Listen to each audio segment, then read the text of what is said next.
Does my hair look good? Am I good?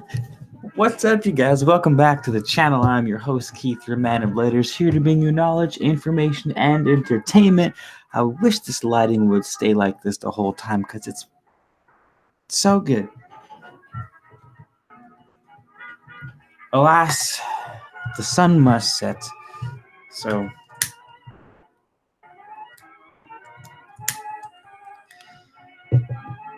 we push forward anyways. What's up? Welcome back.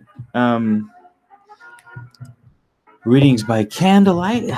Napoleon Hill. It's been really good so far, has it not, you guys?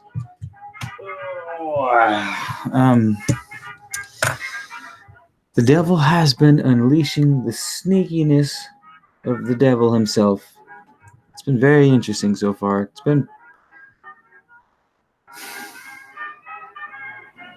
one of the more eye-opening texts that I've read in a few years, which is saying a lot.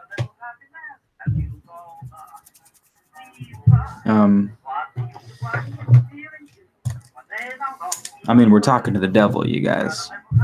How cool is that? I mean, not cool, but cool. You know what I mean.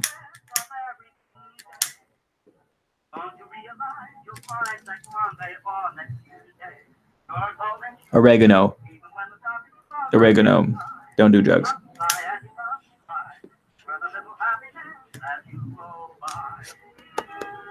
That being California, all right.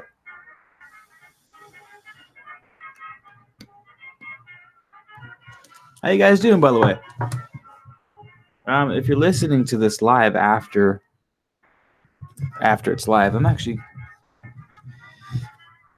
tell me how the volume is, because I normally keep the microphone here so you can hear me, but it blocks my face, and I don't like that. So I turned up the gain. So if it sounds funny, let me know. I can adjust it. Otherwise, we'll keep rolling. But we're good. The shot's looking good. How's the shot looking? Not too shabs.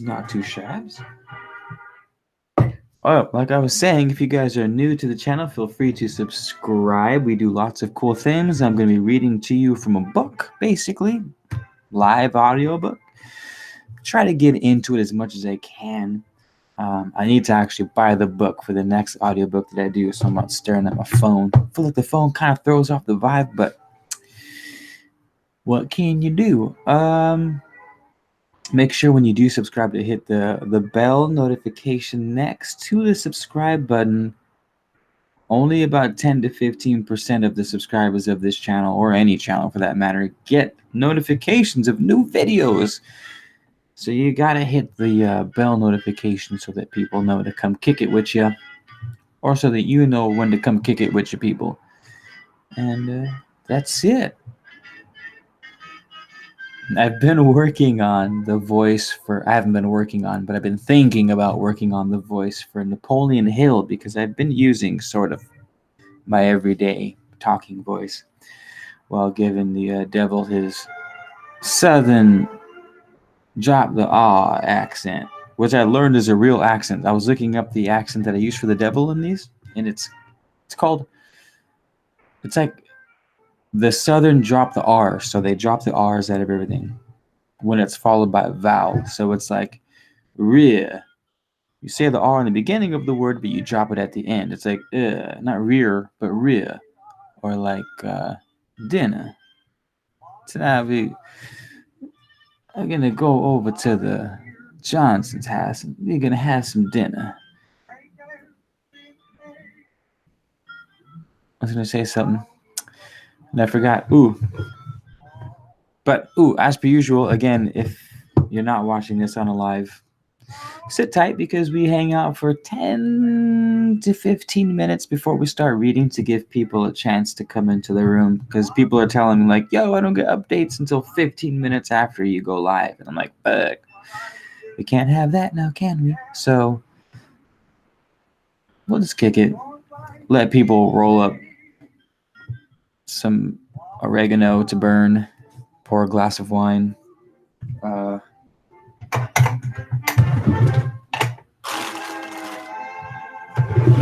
I am going to light a coal on fire so I can burn some frankincense.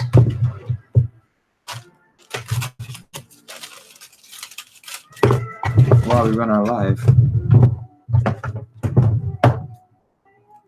To help kick in the feel, you know what I mean? This is our coal.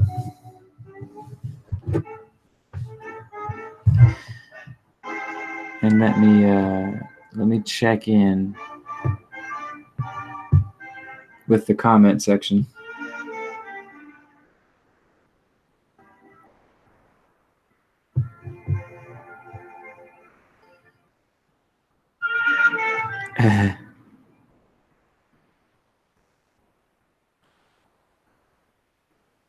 Ganja. Missy Ganja. Who we got? Bruja. Bienvenidos, Bruja.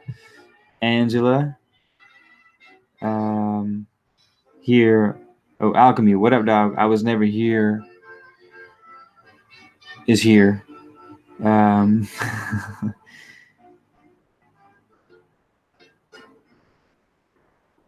That voice on the back legit sounds like Napoleon Hill. What do you...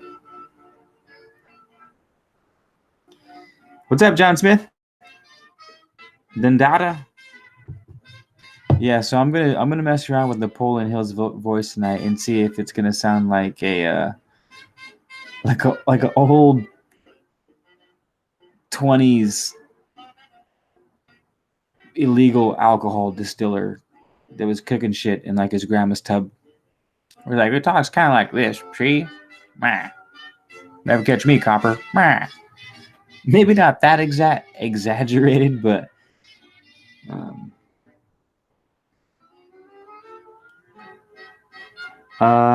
T Renee, what's up, my dear? Oh, I saw your message before it was retracted. Too late.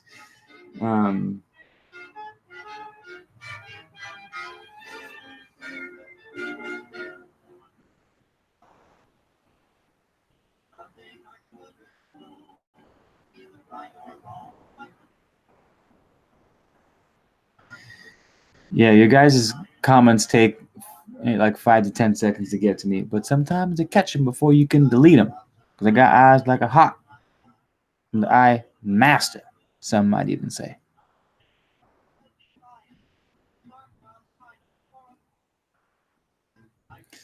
Yeah, I listened to his voice a little bit.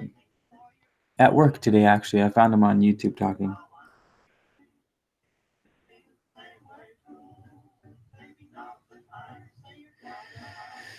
Damn, how you guys been though? You guys, when was the last time we were hanging out? Was it a couple days ago?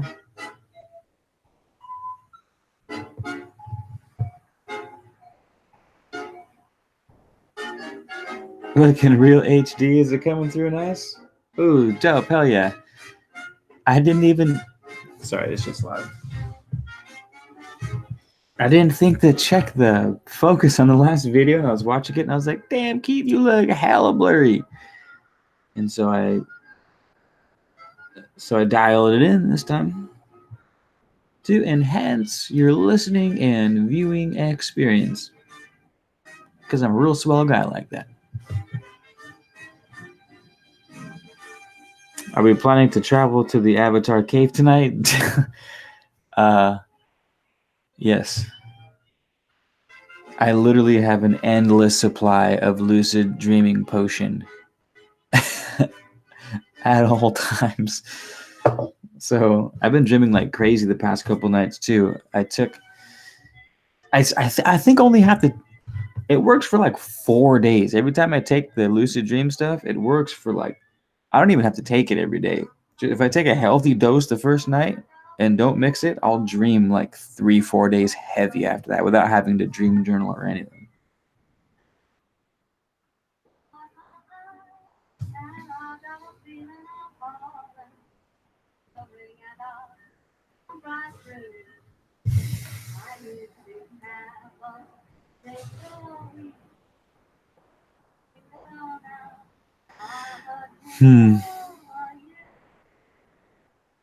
Damn, I forgot the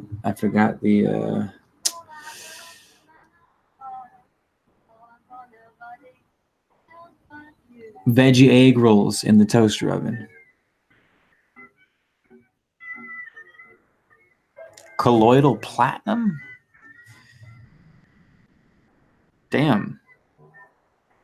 I would imagine colloidal platinum is good for everything. Probably just supercharges your entire body. How the hell do I get my hands on some colloidal platinum? What about a colloidal platinum, gold, and silver combo? I feel like that'd be a winner of some chicken dinners, if you know what I mean.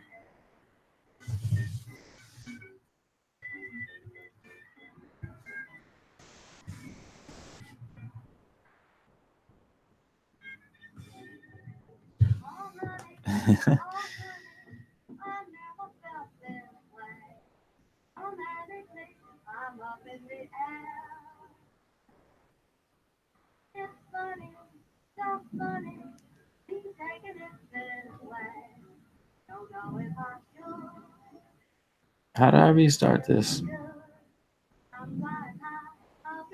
Oh, there we go.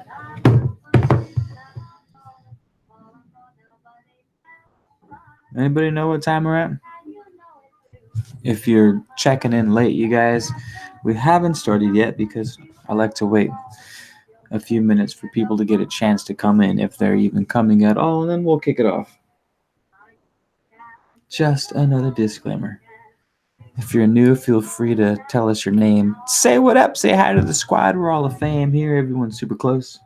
Well, a lot of us are super close.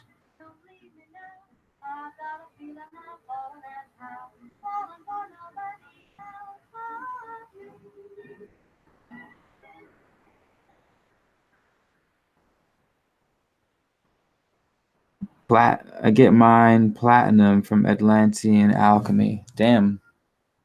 Atlantean Alchemy. It sounds dope. I'm gonna have to check that out.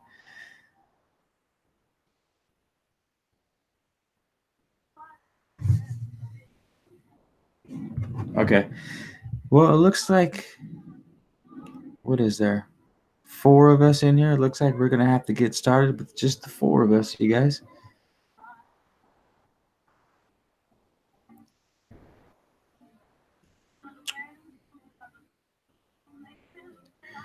Let me just look it up real quick.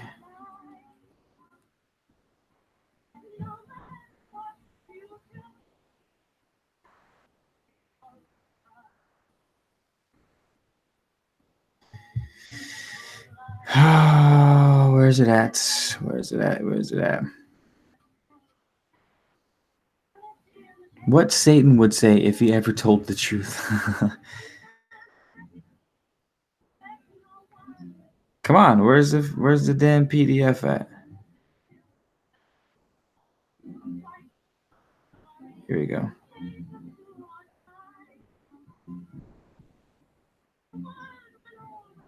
The secret chapter. Whoops. Almost there, you guys. Almost there. Looking up the text. Or not. What the hell just happened? Oh, there's a secret chapter in this that I somehow stumbled upon. Looks like we're gonna 15 pages long. Holy shit, we're gonna have to read that when we're done.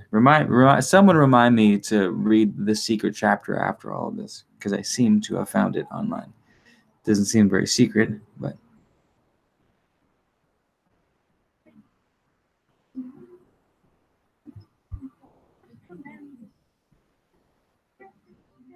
what the heck? Oh, outwitting the devil.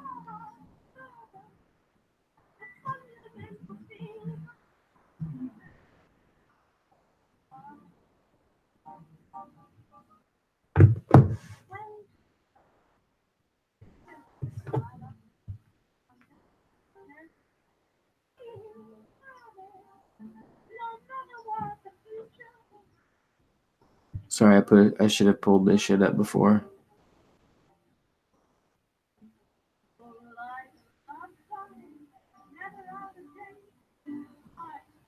Ooh, Seeds of Fear. I think I don't even know where I'm at.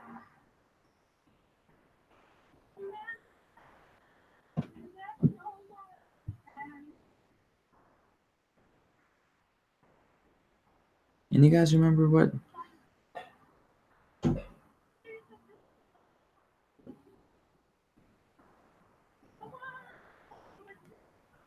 Sorry, you guys are gonna have to entertain yourself. Like, figure out this damn. Okay, I found it. Hypnotic rhythm, that's what it was.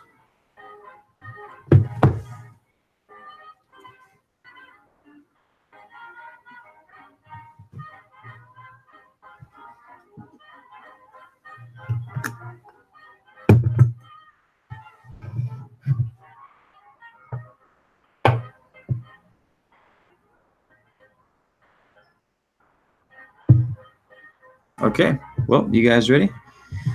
I found my place. Everything seems to be in order.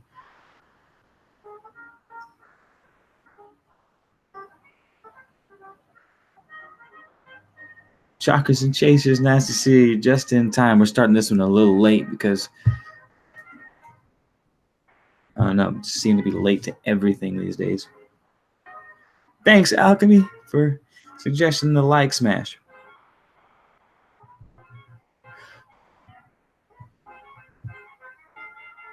How cool are these coals? I just feel like I'm a blacksmith or something.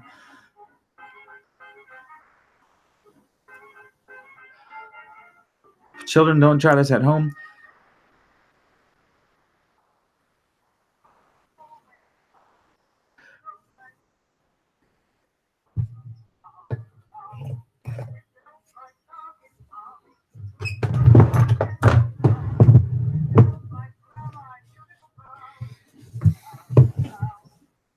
On the tunes.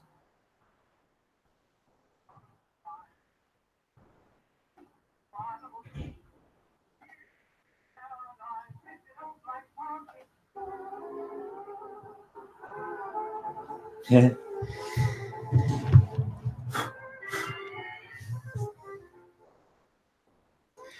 Okay, you guys.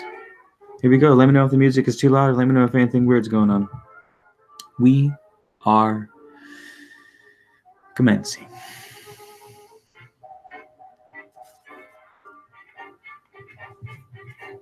I believe this is part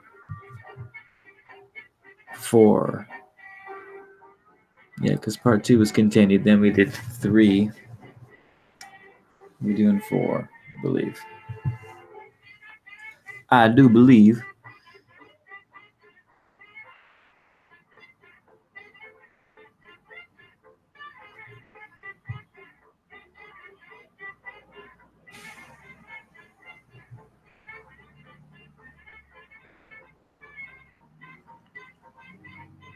Well, ladies and gentlemen, boys and girls, welcome back to Man of Letters. I'm your host, Keith, your bringer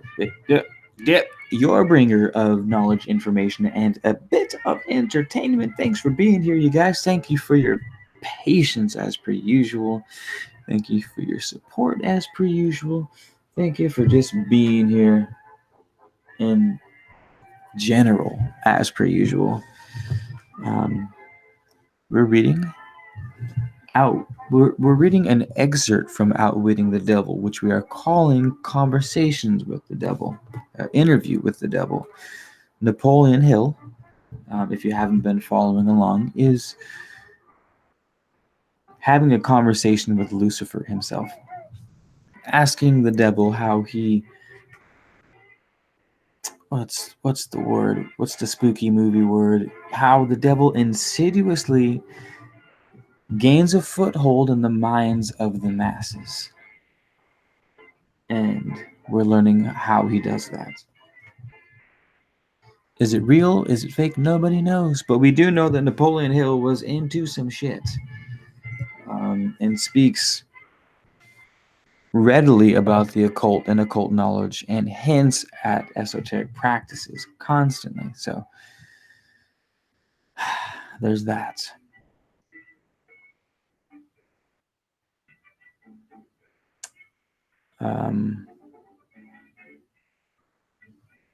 Welcome to part 4.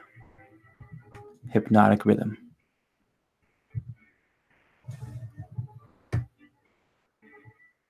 What? Sorry. I heard Napoleon Hill's voice on YouTube earlier, and I was gonna try and mimic it, but he talks in like a kind of high pitched weird voice. So if it sounds silly, just let me know. But I'm gonna give it a test run. What is this mysterious law through which you take permanent control of people's bodies even before you take over their souls? The whole world will want to know more about this law and how it happens, how it operates. I feel like a Looney Tunes character. That was Napoleon, if you couldn't tell. It will be hard to describe the law so you will understand it, but you may call it hypnotic rhythm. It is the same law through which people can be hypnotized. So you have the power to use the laws of nature as a web in which you bind your victims in eternal control. Is that your claim? That is not only my claim, it is the truth. I take over their minds and bodies even before they die, whenever I can, to lure them or frighten them into hypnotic rhythm. What is hypnotic rhythm? How do you use it to gain permanent mastery over human beings? I will have to go back into time and space and give you a brief elementary description of how nature uses hypnotic rhythm. Otherwise, you will not be able to understand my description of how I use this universal law to control human beings.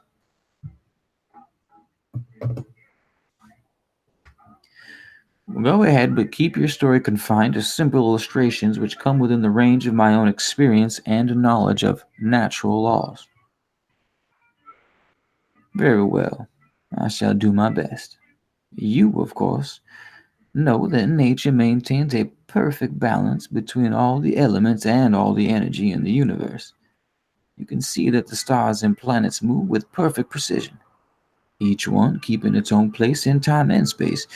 You could see that the seasons of the year come and go with perfect regularity. You can see that an oak tree grows from an acorn and a pine grows from the seed of its ancestor. An acorn never produces a pine, and a pine never produces an oak. There are these simple things which anyone can understand. What one cannot see is the universal law through which nature maintains perfect balance throughout the myriad of universes. You, earthbound, caught a fragmentary glimpse of this great universal law when Newton discovered that it holds your earth in position and it causes all material objects to be attracted towards the center of the earth. He called the law gravitation. But he did not go far enough in his study of the law. If he had, he would have discovered that the same law which holds your earth in position and helps nature to maintain a perfect balance over the four dimensions in which all matter and energy are contained is the web in which I entangle and control the minds of human beings. Tell me more of this astounding law of hypnotic rhythm. As I have already stated, there is a universal form of energy with which nature keeps a perfect balance between all matter and energy. She makes specialized use of this universal building material by breaking up into different wavelengths. The breaking up process is carried on through habit.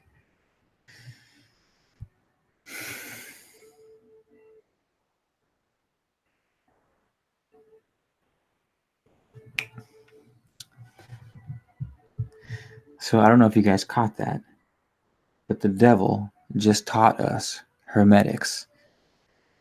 Just taught us a piece of the truth, a piece of what reality actually is. This has always been the thing with the devil. It's like, on one hand, they say that the devil lies, um, but something tells me that that's not the case. Something tells me that the devil plays with the truth, um, with the nature of reality. He knows how things operate, and he knows the laws of reality. He knows the laws of reality to be truth with a capital T. And because he knows them, because he knows truth so well, he can manipulate reality so much. So you could argue that Lies and deceit aren't the game of the devil, but truth and understanding is the way of the devil. Because as you see here, the devil has a flawless understanding of um, human nature and nature in general, which allows him to manipulate reality. The only part is can be a pretty crazy reality. And the statement that he just gave right here is a perfect example of that. He basically gave the description for the law of correspondence, which you guys know as above, so below. Um, he says there's a universal form of energy which nature keeps a perfect balance, right? So perfect balance, that's polarity and rhythm. So those are two other laws he teaches you about. Building material by breaking it up into different wavelengths. So now he's teaching you about the law of vibration. Um, and then he says the breaking up process is carried on through habit, which is another way of saying it's a fractal universe. Another way of saying as above, so below. It carries on the habit. What is the habit? A habit is a repetition of things. It's a subconscious perpetual motion of something mimicked and carried out through time. So we'll go on. You will better understand what I am trying to convey if I compare it with the method by which one learns to play music. At first, the notes are memorized in the mind. Then they are related to one another through melody and rhythm. By repetition, the melody and rhythm become fixed in the mind. Observe how relentlessly the musician must repeat a tune before he masters it. Through repetition, the musical notes blend, and then you have music. Any impulse of thought that the mind repeats over and over through habit forms an organized rhythm. Undesirable habits can be broken. They must be broken before they assume the proportions of rhythm. Are you following me? Yes. Well, to continue rhythm is the last stage of habit. Any thought of physical movement which is repeated over and over through the principle of habit finally reaches the proportional rhythm. Then the habit cannot be broken because nature takes it over and makes it permanent. It is something like a whirlpool in water. An object may keep floating indefinitely unless it is caught in a whirlpool. Then it is carried round and round, but it cannot escape. The energy with which people, the energy of which people think may be compared with water in a river. So this way in which you take control of the minds of people. This is it.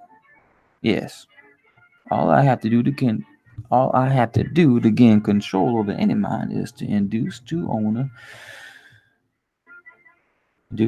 to drift.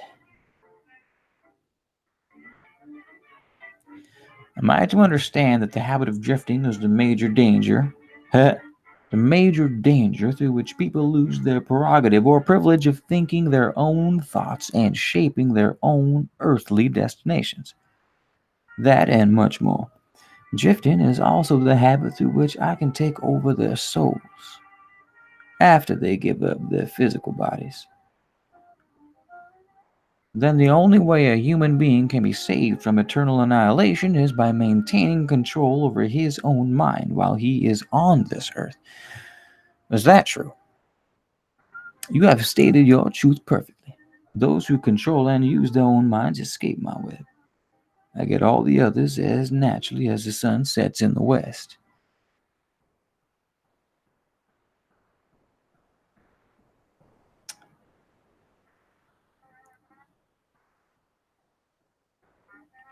Is that all there is to the business of being saved from eternal annihilation? Doesn't what you call your opposition have anything to do with saving people? I can see that you do think very deeply.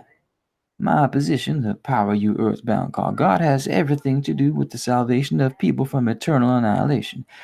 And for that reason, it is my opposition who provides every human being with the privilege of using his own mind. If you use that power by maintaining control over your own mind, you become a part of it when you give up your physical body. If you neglect to use it, then I have the privilege of taking advantage of the neglect through the law of hypnotic rhythm. It's interesting. I've never heard the idea that the devil can take. Oh, well, I guess not. Actually, it's a good point. It sounds like the insidious nature of the devil is to start with the body, take over the body, and then the mind, and eventually soul after death. Is this beer defrosted yet? Come on, man. I left this beer in the freezer and I forgot to take it out for a day, and now it's frozen. And it's like not at all close enough to being drunk, and it's really breaking my heart right now.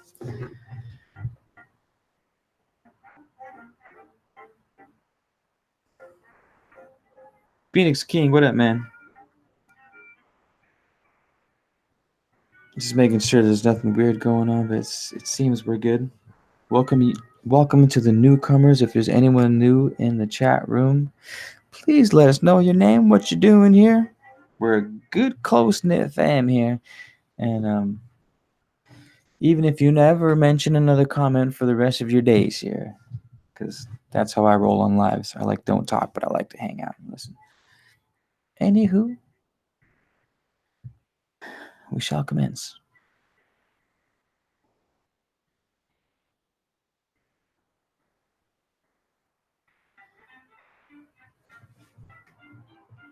How much of a person do you take over when you gain control of him? Everything that is left after he ceases to control and use his own mind. In other words, when you gain control of a person, you take over all there is of his individuality up to the time that he quits using his own mind. Is that correct? That is how I operate. What do you do when people whom you control before death? Of what good are they to you while they live? I use them, or what is left of them after I take charge, as propagandists to help me prepare the minds of others to drift.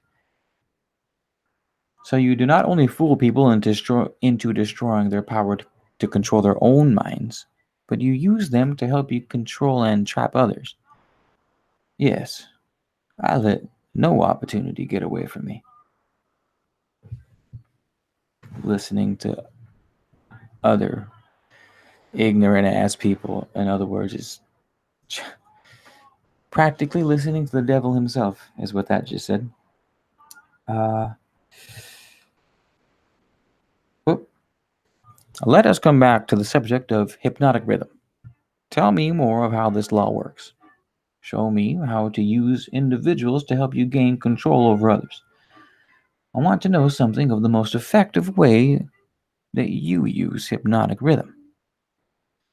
Oh, that is easy. The thing I like best is to fill the minds of people with fear. Once I fill one's mind with fear, I have little trouble causing him to drift until I have entangled him in the web of hypnotic rhythm. What human fear best serves your purpose? The fear of death. Why is the fear of death your favorite weapon?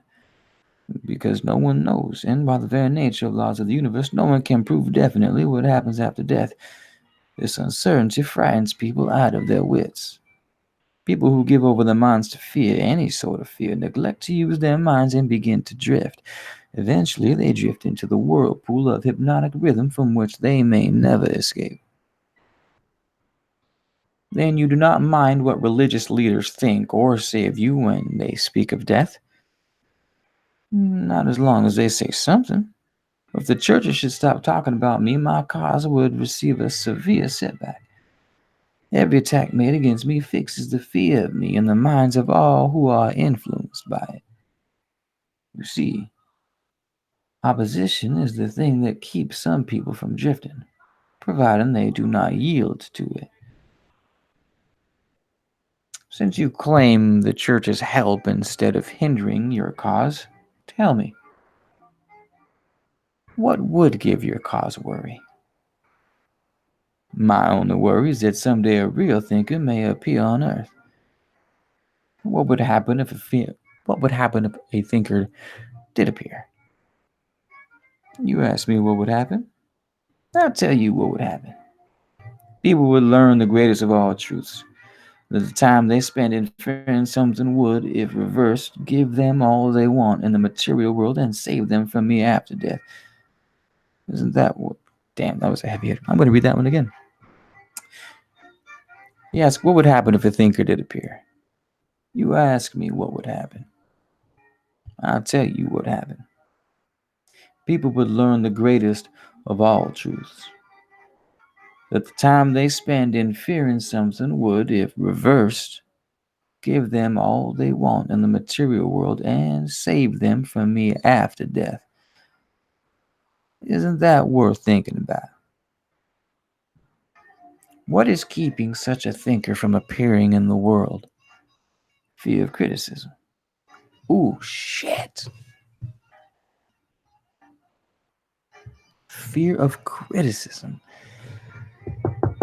Man, that just turned on like 1,000 light bulbs in my head all simultaneously that I would need another hour to talk to you about, but I don't think I have the time. But how many people with really fucking important things to say don't say it for fear of criticism? To really say something that moves you, that's something that comes from your core, that's so you that it doesn't even make sense. To share that with the world as a truth is like almost like crucifying yourself, which is according to the Bible what happened to Jesus when he spoke the truth, was literally crucified.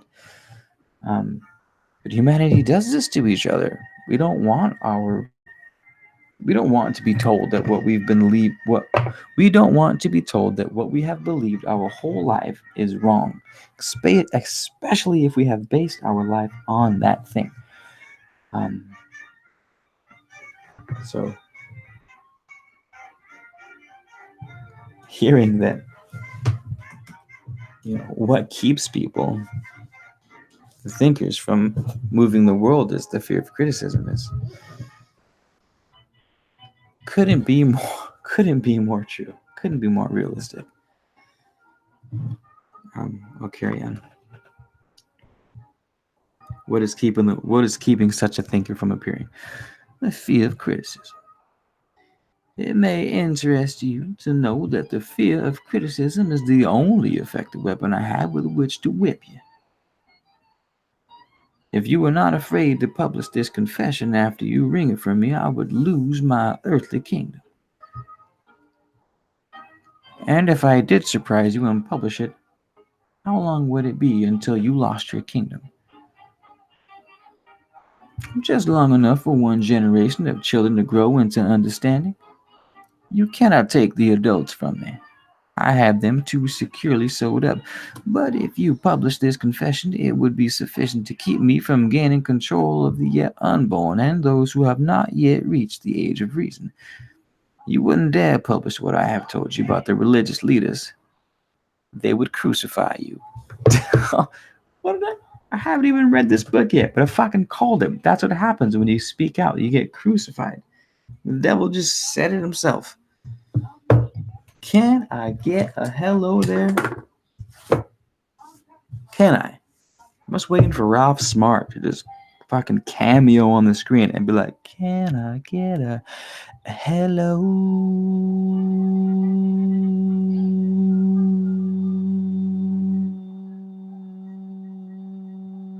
there? One of these days, you guys. One of these days, I'm getting Ralph Smart to make a cameo on the show.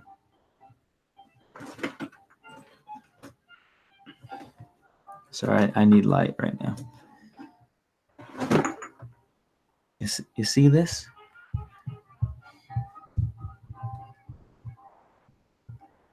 Frankincense.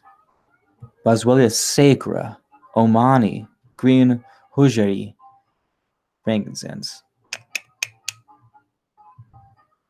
This one keeps the demons away.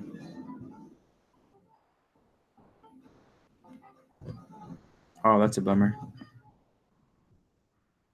Can you guys... I might have to bring this closer. Can you guys hear cars blowing up in the background? Yay or nay? Because we have thin walls and cars just started blowing up.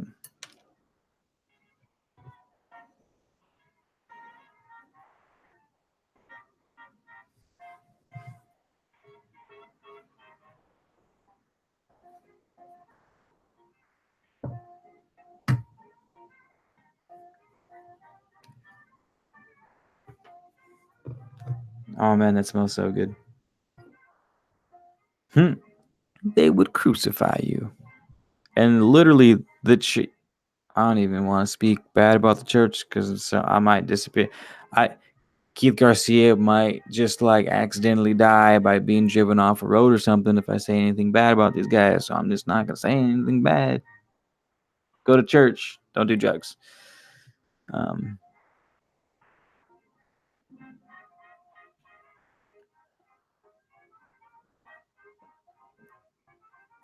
um, I'm catching up with you guys' comments.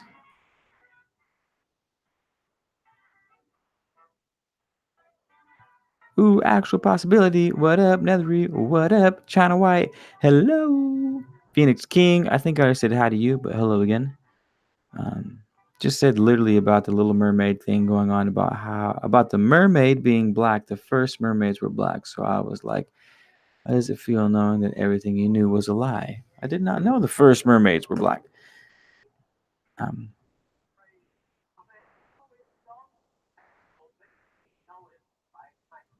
some spooky ass music going in the background.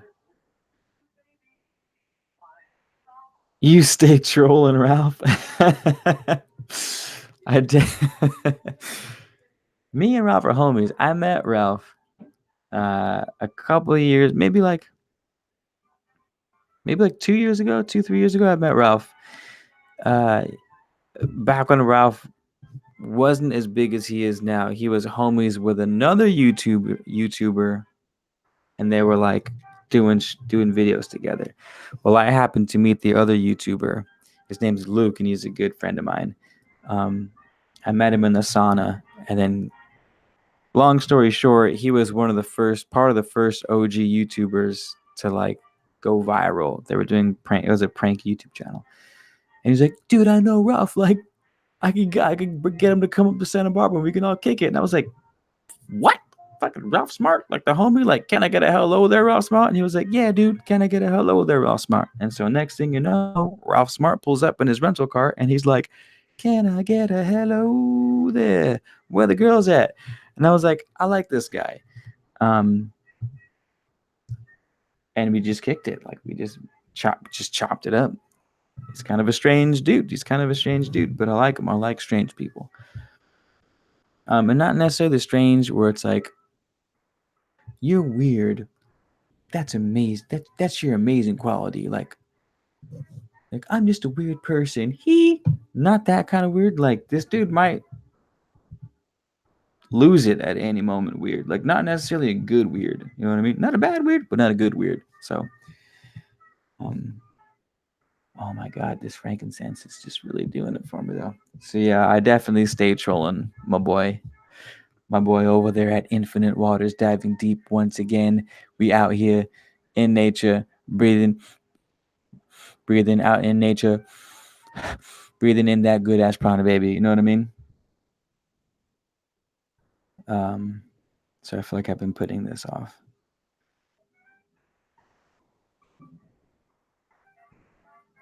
So I ramble. When the oregano kicks in, I just start to ramble. Speaking of which,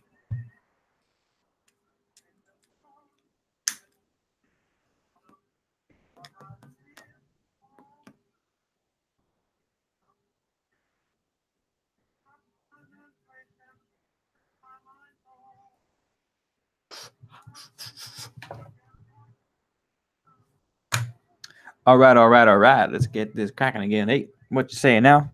One time. Um, okay, if you guys didn't hear the cars in the background, that means I'm gonna turn the gain up and take the microphone further back.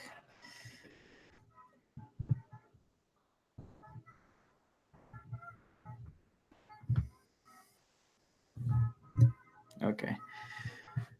Oh, what up, Rin? What up, anyone else I'm leaving out? I hope you guys are doing good out there. Make sure you guys are talking amongst yourselves. We're all fam here. Carrying on. Um, Referring to as they would crucify you. Um, I thought the savage practice of crucifixion went out of style 2,000 years ago.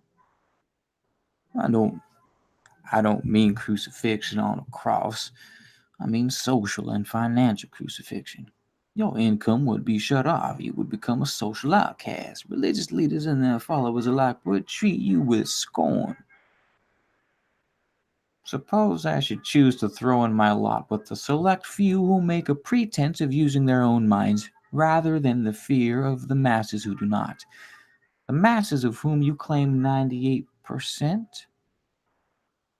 If you have courage enough to do this, you will crimp my style. Why is the devil always the swaggiest? Did you hear him? Napoleon was like, hey, I'm gonna do it anyways. This is how I'm gonna do it with my mind. And the devil was all, if you have enough courage to do this, you will crimp my style.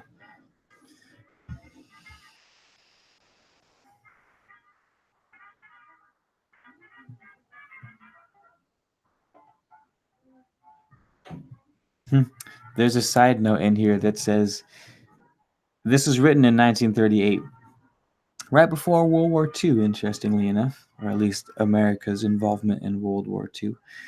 And he said it was a delayed publication of the work that was caused by his wife for a fear of criticism and concern over the reaction of religious leaders and public school advocates. Or was it due to the work of the devil himself? Because after all, he could be speaking with the devil.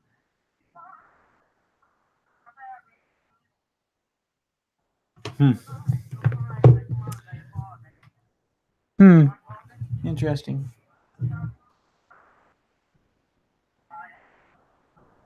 You know what I really want to fucking hear right now? Uh, Gershwin's. It'll fit too. I'll put it on right now. Gershwin's. Oh, Gershwin's a composer from the early 19th century. What the hell is that song? Many may not know this, but Sublime took this song. Summertime. Summertime and the living's easy. Sublime got that from Gershwin. It's a fucking song called Summertime. He didn't even change the name for crying out loud. Anywho, a nice instrumental version of that. Like 4 different variations of it looped back to back for the next 40 minutes or so would really make me happy. But I can't get it that dialed in on YouTube, so we'll see what we can do.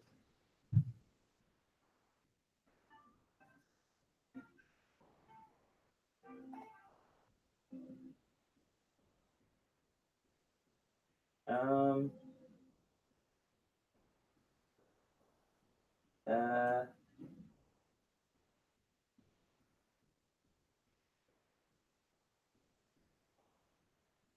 oh. What happened? Oh, you still alive? Still alive.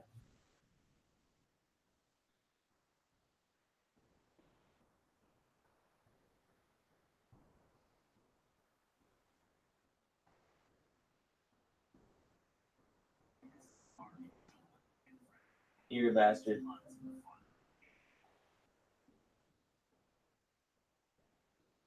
Not sure.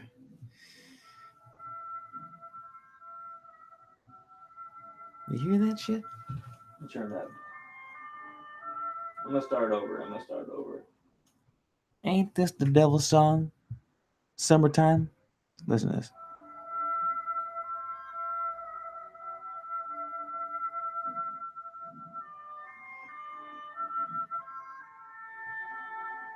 Hmm. It's like living's easy in the summertime, but why are there so many minor chords? Why are there so many like listen to that?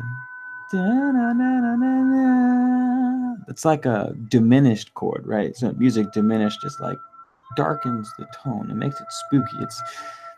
It doesn't fit, but it does. It's also called the harmonic minor, which is it's also another spooky chord. Some of these chords were so spooky that the church actually outlawed. I don't know what I can't remember what they are, but the church actually outlawed chords to play because it said that they were literally the devil's music. I forgot what this. I should know this, but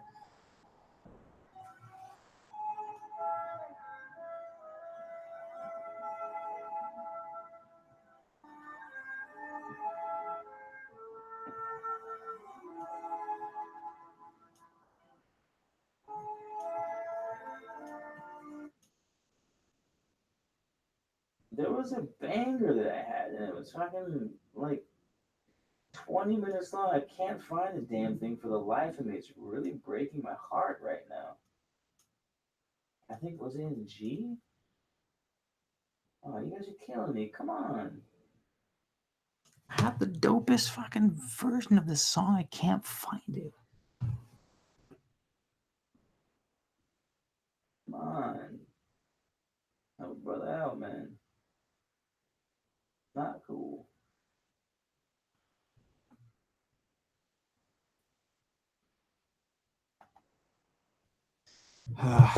That's a bummer. I really want to hear this. I'm determined right now, you guys. Absolutamente determined.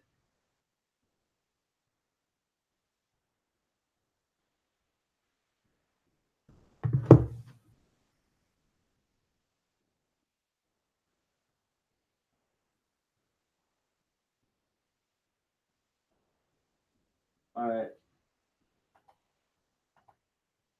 I don't like you. I guess we're just gonna run it through. As I get hit with YouTube ads now. Great, thanks, guys. Okay. Okay.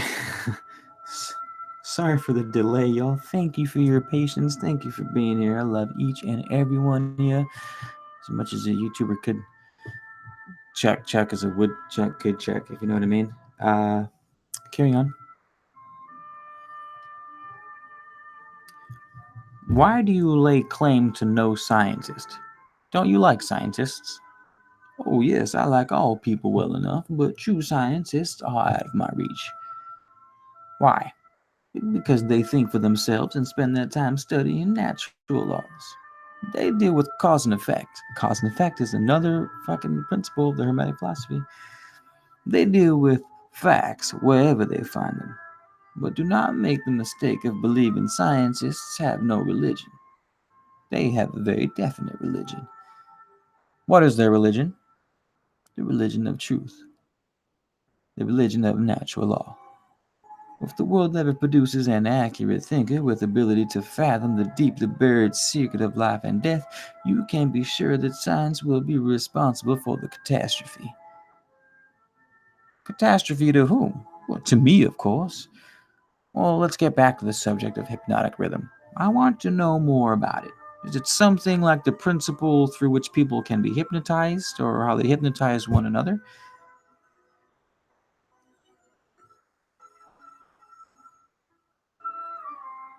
I lost my spot. Well, it is precisely the same thing.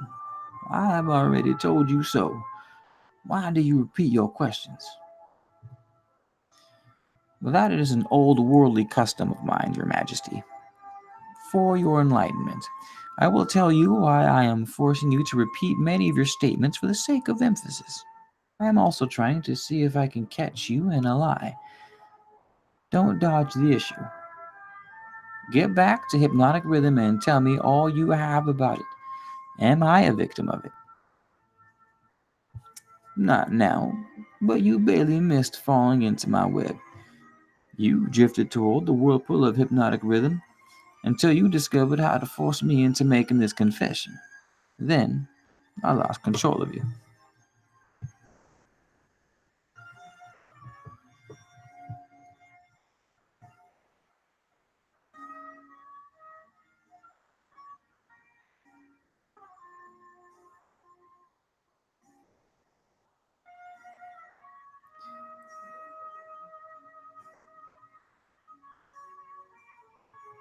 I flicked my phone, you guys, and shot the text like 3 pages ahead. Uh, Great.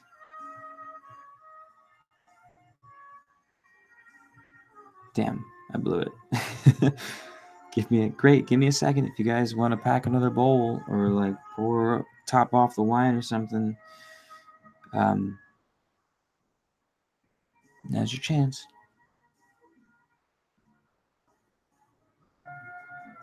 Am I that far ahead? Like, what the hell just happened? Oh, what is their religion? Catastrophe to whom? Ooh, found my spot. Okay.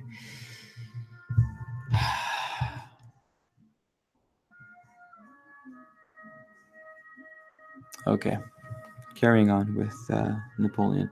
How interesting. You are not trying to recapture me through flattery, are you? If you guys missed before, um, flattery is one of the ways through which the devil gets inside of people, because he gets to people through their ego, and ego for men and vanity for women. Well, flattery was the easiest way, and the devil flattered Napoleon right now by saying, um, you're a free thinker because you were smart enough to get me to give this confession for you. I was like, ooh, point for Napoleon. And then it was like, Napoleon, smart enough, was saying, are you flattering me again so that you can eventually create a drifter out of me? Sneaky devil. That flattery, right? Gets you every time. So he says, how interesting. You're not trying to recapture me through flattery, are you? Oh, no, that would be the best bribe I could offer you. It is the bribe I used on you effectively before you got the upper hand of me. With what did you flatter me? With many things, chief among them sex and the desire for self-expression. Sex and the desire for self-expression.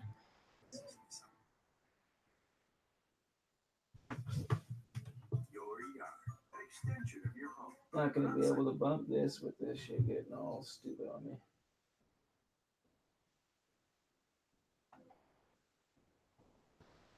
Um, Sex and the desire for self-expression.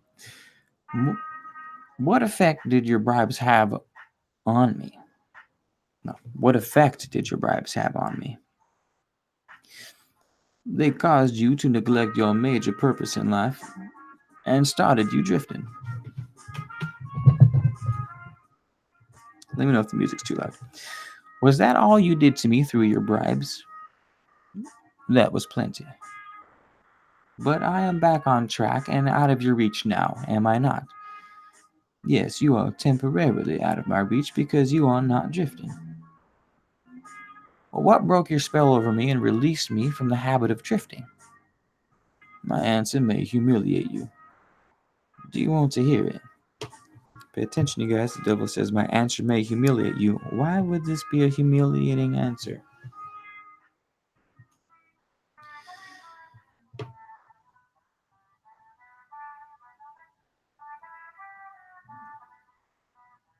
Go ahead and give it to me. I wish to learn how much truth I can stand. When you found a great love in the woman of your choice, I lost my grip on you. So you are going to accuse me of hiding behind a woman's skirts, are you? No, not hiding.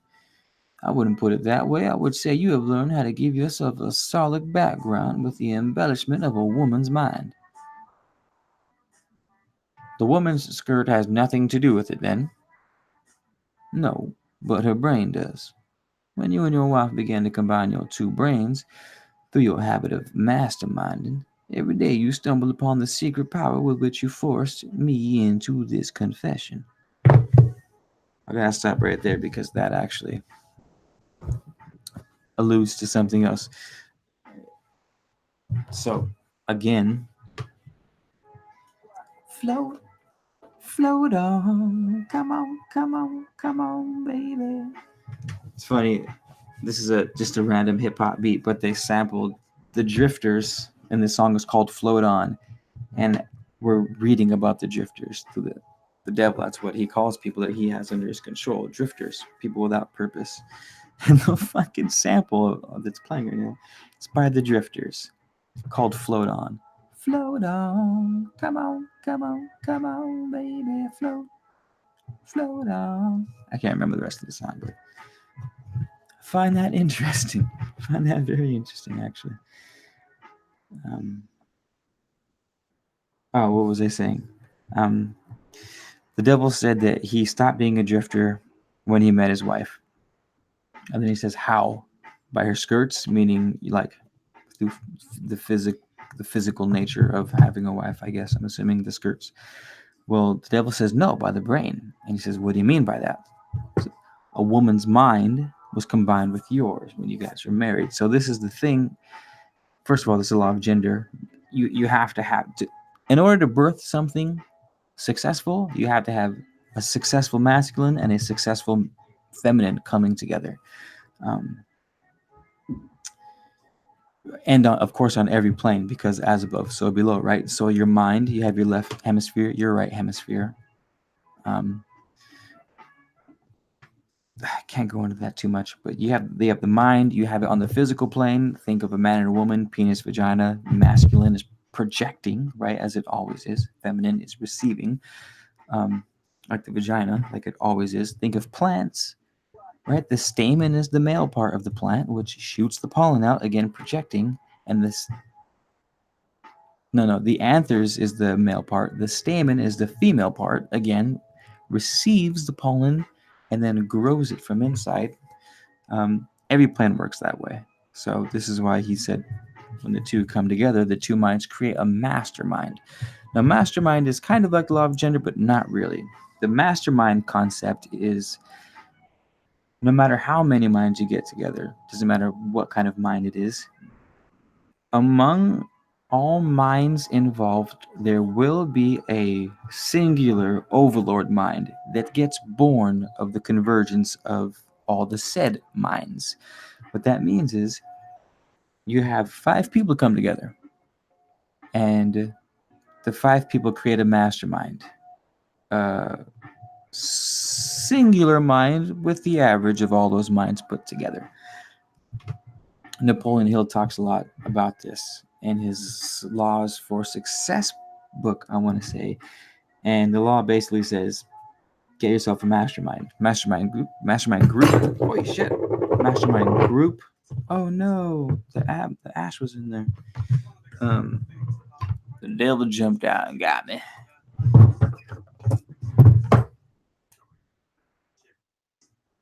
Thanks for putting an advertisement in the middle of a lo-fi hip-hop jam, you selfish bastard. It's too hot to touch.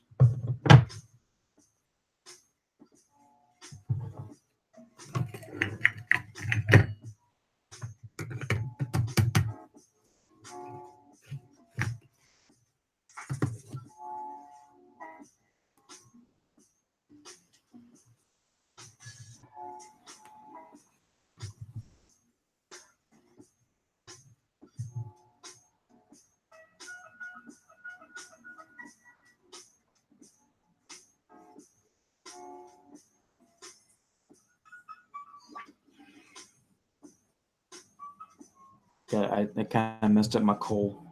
J. Cole. And I think I dropped embers on my phone. Whoopsies.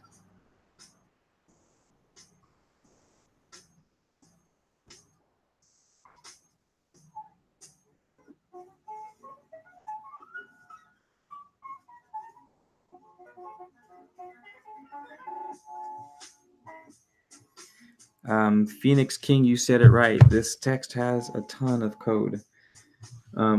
No, god damn it, son of a bitch.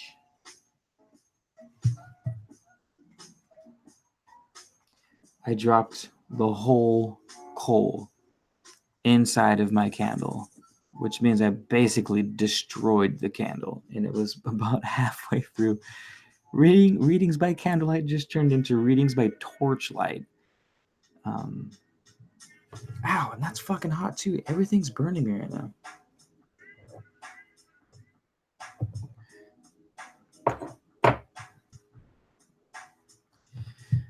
I'm not sure if I just let this go or let's let it do its thing or what.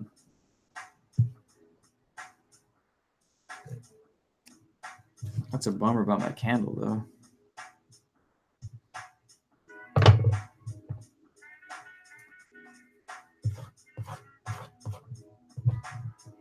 So any of you guys watching or listening on a podcast, I don't know what the hell's going on. I just dropped a hot flaming coal all over the place, all over my desk, and I had to handle it for a second.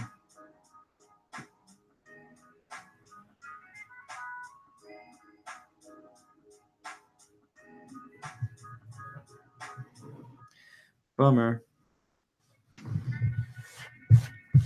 Yeah, Phoenix. This has a lot of code, but at the same time, it's also saying things very verbatim. It's where you don't necessarily have to use code. Like he's straight up telling you, "This is how I get you." But good thing y'all have a man of letters to fill you in with all the secrets, right? And light shit on fire.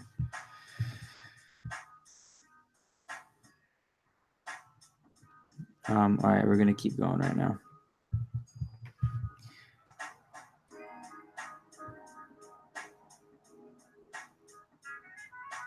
What the hell? Hey, what's up, man? I'm on a live right now.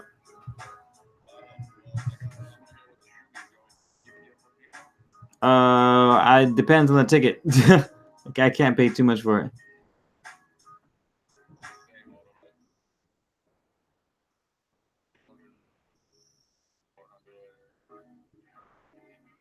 Orale. Probably not, but I'll get back to you. I'm on a live right now.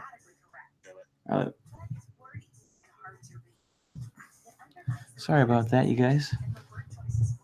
Had to handle business. You guys are killing me with these ads, man. We're fucking trying to listen to a lo-fi hip-hop playlist. Are you gonna be hitting me with ads? It's just crazy. Okay. Is that the truth, or are you trying? Some context. The last paragraph was when you and your wife began to combine your two brains through the habit of masterminding every day, you stumbled upon the secret power with you forced me into this confession. Yada yada yada. He replies, "Is that the truth, or are you trying to flatter me again?" No. He says, "Is that the truth, or are you?" Well, fuck. Get my voices mixed up. Breathe, Keith. Is that the truth, or are you trying to flatter me again? I could flatter you if I had you alone, but I cannot flatter you while you have the use of your wife's mind. I'm beginning to catch on to something important. I am beginning to understand what was meant by the writer of that passage in the Bible which says substantially, when two or more meet together and ask for anything in my name, it shall be granted. It is true, then, that two minds are better than one. It is not only true, it is necessary before anyone can continuously contact the great storehouse of infinite intelligence wherein is stored all that is, and all that ever was, and all that can ever be.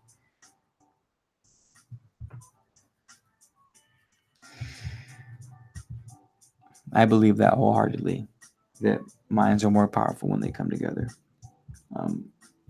I also definitely take stock in that mastermind theory that Napoleon presents. I believe it. I believe that a blending between the masculine and feminine gives you a healthy birth of a new idea, new project, new something. And that makes me think how much the New Age agenda pushes solidarity and always being alone. It's almost cool nowadays to always want to be by yourself. Like, oh, I don't like to go out. I have my vibe or whatever it is. You guys have all heard. You might even be that person. I am that person that has my own justifications for never wanting to leave the house, never having to be bothered with people. How cool it is to be like this lone wolf in the just me against the world, right? Me, look how tough I am. I don't need anyone. And I feel like that gets pushed in spirituality in the New Age movement. That definitely gets pushed about solitude, being alone. You can't love anyone else until you've learned to love yourself alone, alone, alone, alone, always alone. Um, and then curious too, in 1938, prior to the spiritual movement, the devil says,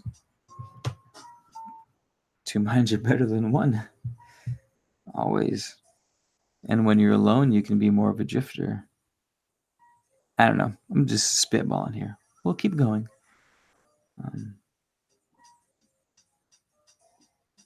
He talks about multiple minds being able to access the infinite storehouse of knowledge.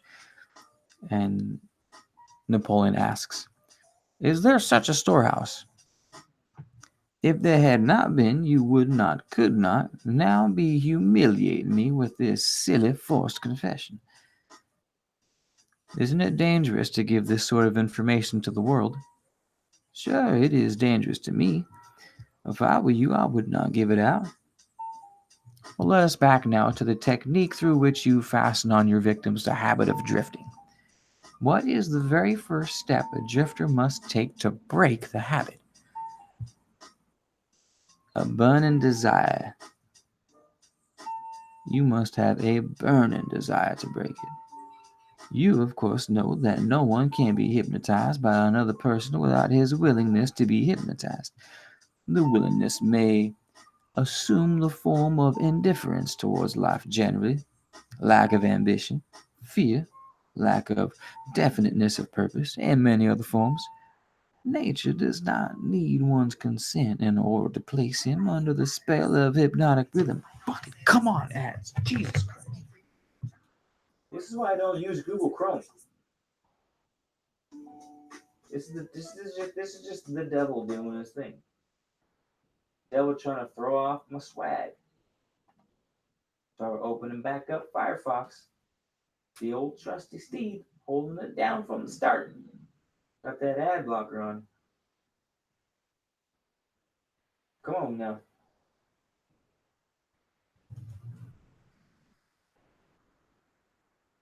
Come on. Hit me.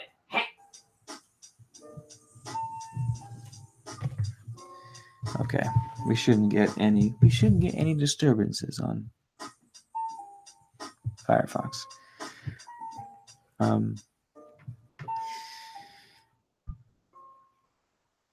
What do you have to do to break the habit as a drifter? Devil says, a bird to break it. You, of course, know that no one can be hypnotized by another person without his willingness to be hypnotized. The willingness may assume the form of indifference toward life, lack of ambition, fear, lack of definiteness of purpose, many other forms.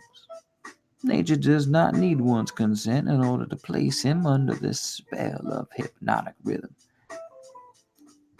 It needs only to find him off guard through any form of neglect to use his own mind. Remember this. Whatever you have, you use it or you lose it. All successful attempts to break the habit of drifting must be done before nature makes the habit permanent through hypnotic rhythm. Scary thought that you only have so much time. Like, how much left in this chapter? What up? Quite a bit. No, not much. We're done.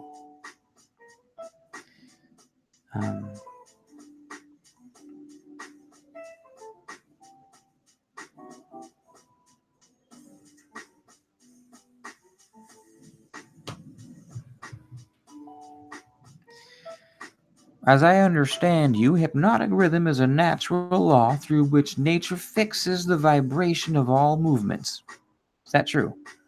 Yes. Nature uses hypnotic rhythm to make one's dominating thoughts and one's thoughts habits permanent. That is why poverty is disease. Nature makes it so by fixing permanently the thought habits of all who accept poverty as an unavoidable circumstance. Through this same law of hypnotic rhythm, nature will also fix permanently positive thoughts of opulence and prosperity. Perhaps you will better understand the working principle of hypnotic rhythm if I tell you its nature is to fix permanently all habits, whether they are mental or physical.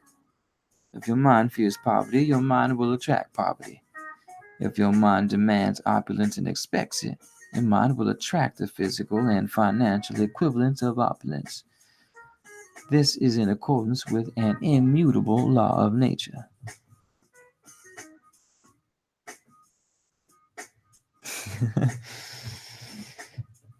Napoleon Hill dropping bombs fucking 80 years ago.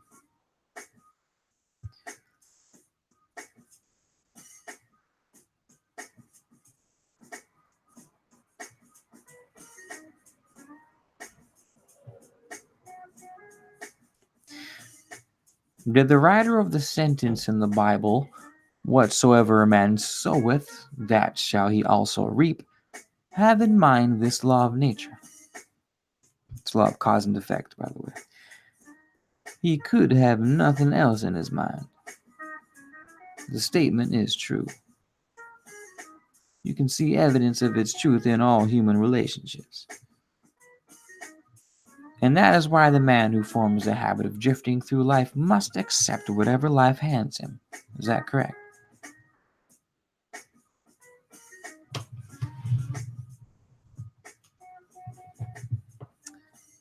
That is absolutely correct. Life pays the drifter its own price on its own terms. The non-drifter makes life pay on his own terms.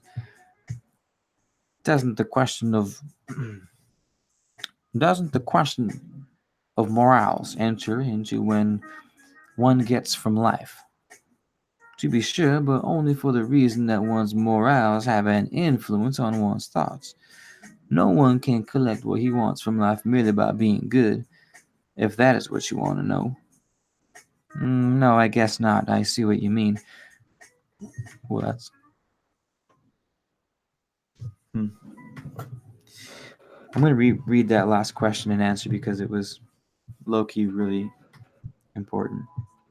In other words, why good people get dealt shitty cards, quote unquote, dealt shitty cards, and why seemingly really bad people can be super successful.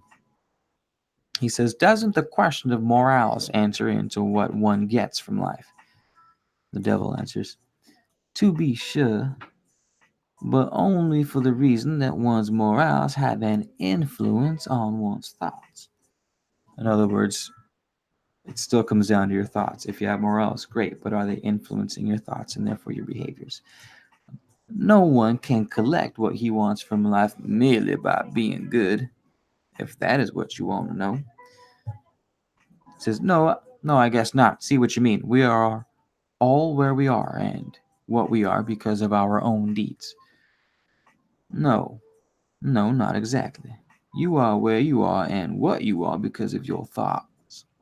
Because of your thoughts and your deeds. Deeds and your thoughts. Then there is no such reality as luck, is there? Empathetically, no. And there's no such thing as luck, because what we're talking about is a law of cause and effect. Every cause has an effect, every effect has a cause. There is no coincidence, nothing happening outside of law. Luck, as the Hermeticists say, and I'm paraphrasing, probably murdering the quote, sorry. But luck is just a word that people who don't know what the fuck they're talking about use. People who don't know law, who don't understand reality, who don't understand the nature of things, either willingly or unwillingly. And he says, no, there's no such thing as luck. Circumstances which people do not understand are classified under the heading of luck. Back of every reality is a cause. Damn, see, I bet you fucking Napoleon Hill studied the Kabbalion. It came out in 1911, I think, and that was right when he did that interview with Andrew Carnegie. And Andrew Carnegie was like, if you guys don't know, I'm pretty sure I got this right. Andrew Carnegie funded Napoleon Hill to basically spend 10 years interviewing the 20 most successful people in the world. So Napoleon Hill went all over the world and did interviews with all of them, and all of the people said the same thing, and he put it back in one, um, put it in a book basically.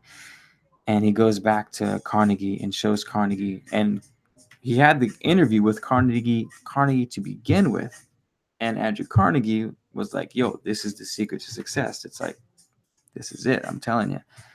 Takes it back to him, and it's the same thing that Carnegie told him in the first place. And he was like, "Yeah, I just wasted 10 years, and you could have told me in the beginning." And he was like, "I did, but I needed you to see it for what it really was. Like, this is the fucking truth." That was like early, I don't know, early 1900s. But this is the cool thing about Napoleon Hill, is that he wrote the book like Think and Grow Rich, which everybody has heard of. I don't care what industry you're in. If you're selling some shit on any platform, whether it's a material good or personal services or just your face, and you're trying to get to the highest level, you've probably read Think and Grow Rich by Napoleon Hill. And low key, he's just dropping the Hermetic philosophy on everyone. Cause and effect, as above, so below, and correspondence and vibration and mentalism, gender, rhythm and polarity. Like, we've gone over all of them multiple times now. Now we're talking about luck.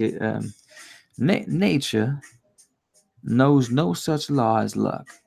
It is a man-made hypothesis with which he explains away things he does not understand. Like I was saying, the terms luck and miracle are twin sisters. Neither of them has any real experience except in the imaginations of people. Both are used to explain that which people do not understand. Remember this. Remember this. Everything having a real existence is capable of proof. Keep this one truth in mind, and you will become a sounder thinker. Which is more important, one's thoughts or one's deeds? All deeds follow thoughts. There can be no deeds without their having first been patterned in thought. Moreover, all thoughts have a tendency to clothe themselves in their physical counterpart, one's dominating thoughts, that is, the thoughts one mixes with emotions, desire, hope, faith, fear, hate, greed, enthusiasm. Not only have a tendency to clothe themselves in their physical equivalent, but they are bound to do so. That reminds me to ask you to tell me more about yourself. Where, in addition to the minds of people, do you dwell and operate? I operate wherever there is something I can control and appropriate. I have already told you. I am the negative portion of the electron of matter. In other words, he's everything. He is the shadow of everything, existing everywhere. I am the explosion in lightning. I am the pain and disease and physical suffering. I am the unseen general in warfare. I am the unknown commissioner of poverty and famine, the executioner extraordinaire death. I am the inspirer of lust after flesh, creator of jealousy and envy and greed, the instigator of fear. I am the genius who converts the achievements of men of science into instruments of death, the destroyer of harmony in all human nature and relationships, antithesis of justice, the driving force in all immorality, stalemate of all good, anxiety, suspense, superstition, and insanity, the destroyer of hope and faith, inspirer of destructive gossip and scandal, the discourager of free and independent thought. In brief, I am the creator of all forms of human misery, the instigator of discouragement and disappointment. And do not call that cold. Do not call that cruel. I call that definite and dependable.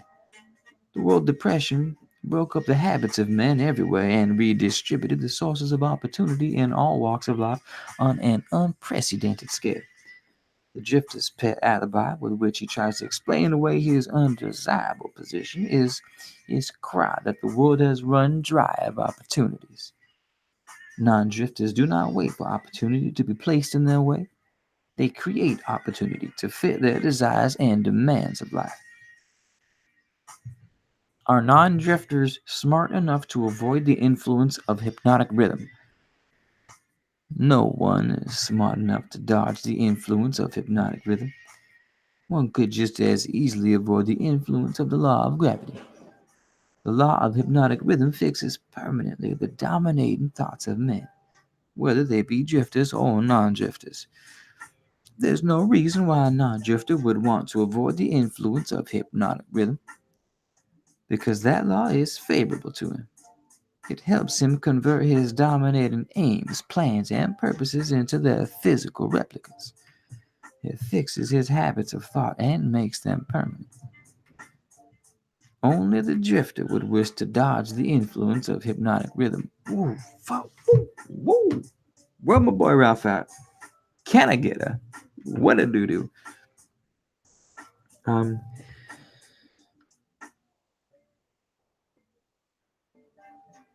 this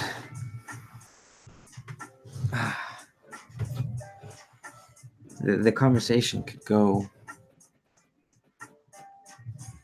could just spin into infinity with that response. Um, the influence of hypnotic rhythm. So the whole time he's been saying, this is how I use the natural rhythms. Rhythm is one of the 7 laws of the Hermetic philosophy. This is how I use the law of rhythm to get people on my side. And so you're thinking, oh my God, the devil uses this thing. It must be so bad. This is the devil's tool. It must be evil. No. In this case, absolutely not. The reason is good and bad have a tendency to be incredibly subjective.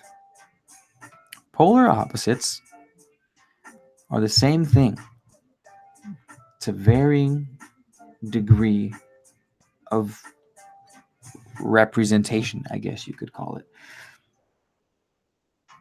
Hot and cold, in other words, are the same fucking thing, but arising from various degrees.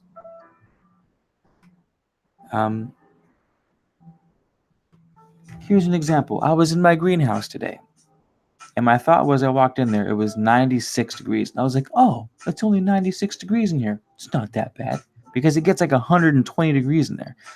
And so if I were to walk out of my house tomorrow and it was 96 degrees or whatever I said, I would be like, damn, it's hot as fuck out here. Perspective. But I walk into my greenhouse and I think, oh, this is cool. Chilling. We're good. Not hot at all. Hot and cold are interchangeable, you guys. Opposites are interchangeable. The only thing that matters is where they exist on the scale and what scale are you using. These things all involve the mind, all involve an understanding of the world, of the patterns. And so here the devil's like, only a drifter would want to get rid of the law of rhythm. Basically, he's like, oh, if the devil keeps using rhythm to lock us in place with these habits, then how do we get rid of that law? Shouldn't we get rid of the law of rhythm? I don't want to be trapped. Just get away all the bad things. I want to be nice and safe. Like, make it easy for me. And the devil basically says, only drifters would want something like that. Only drifters would want to get rid of the law of rhythm. When in reality, non-drifters can go, oh, that's real law of the universe. That's truth. Rhythm is truth. I'm about to get that on a t-shirt. Rhythm is truth. Someone write that down. Rhythm is truth. And it is. Rhythm is truth. That such a thing as rhythm exists is a fucking truth, you guys. And since it's a truth, it can be used in any circumstance, any situation. The devil uses it for bad by fixing your mind on negative things and using using the laws of nature. Devil's not doing this shit. Devil just nudges you. The darkness just nudges you. It's nature that fucking grabs you by the balls. But the non-drifter, the thinker, goes, okay, sweet, I've learned a new law. How can I apply this to my mind? Well, I'll set up exactly how I want my mind to operate, how I want my perception of the world to be, how I want my world to be, period. And I will burn that into my head so that the law of nature takes over, the law of rhythm takes over, hypnotic rhythm in this case. Um,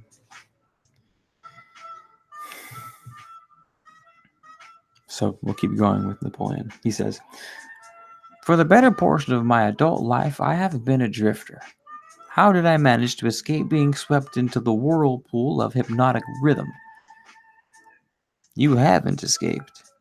The major portion of your dominating thoughts and desires since you reached adulthood has been a well-defined, definite desire to understand all the potentialities of the mind.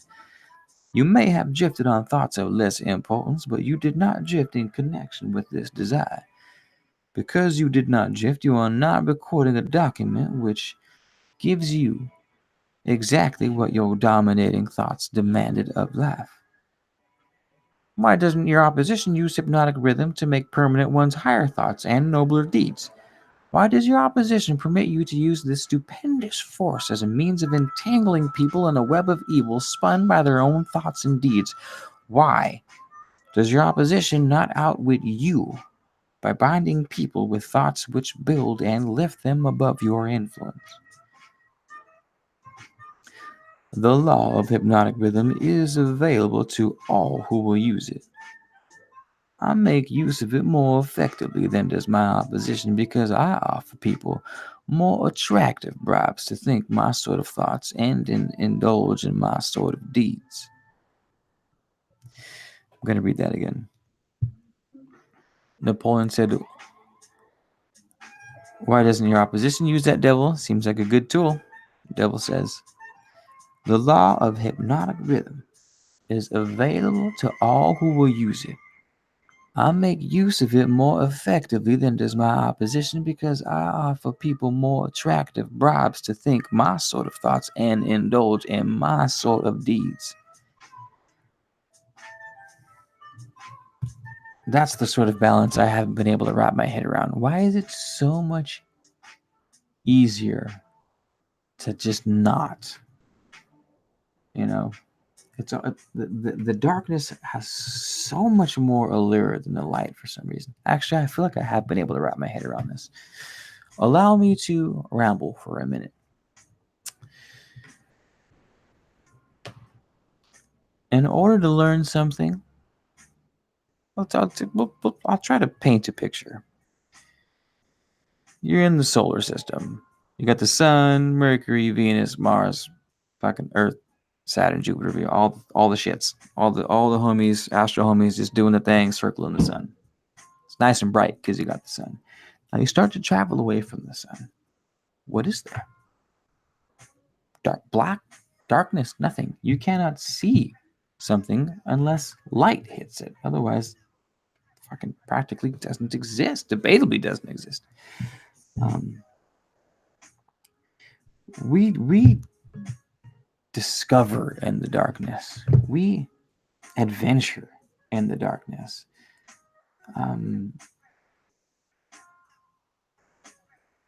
You walk into a dark room at night, and it's terrifying because you don't know what the fuck's in there. But it's kind of like a little adventure. It's like, am I going to kick the bed? Am I going to stub my toe? Am I going to knock over the lamp? You know, you're poking like, oh, you're learning. Oh, there's that there. There's that there. And I'm like, oh my God, look at all this new shit that wasn't here before. In other words, the darkness is alluring because humans are curious bastards. and we are inquisitive, and we want to learn as much as we can, and you can only go to the places without light to learn. I don't know if China White's still in the room, but this is kind of what we were talking about yesterday about um, being a master healer and how you have to come across a lot of death and sickness. If you want to be a master healer, it's like kind of in the job description. So yeah, you hate sickness and death and you're surrounded by it, but what else would you be surrounded by if you're a master healer? So it's like, I think the darkness is so alluring, so easy to get into, is because we're like, it's dark, but it's new. Some new shit to discover, some new shit to learn, some new places to cast light. You know what I mean? To bring out into existence, to be like, yo, look what I found. I almost died getting it, but I got it. Almost lost my soul in the process, but I got it. And my soul, you know what I mean? Um,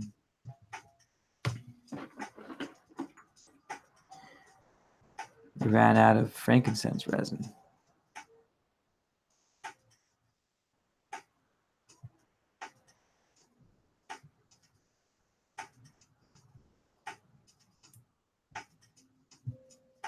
Come on.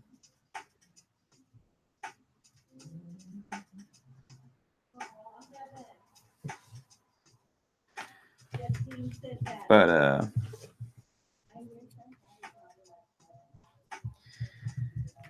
oh, I think we're it. Did I finish? Not even realizing. Oh no, I'll just finish it.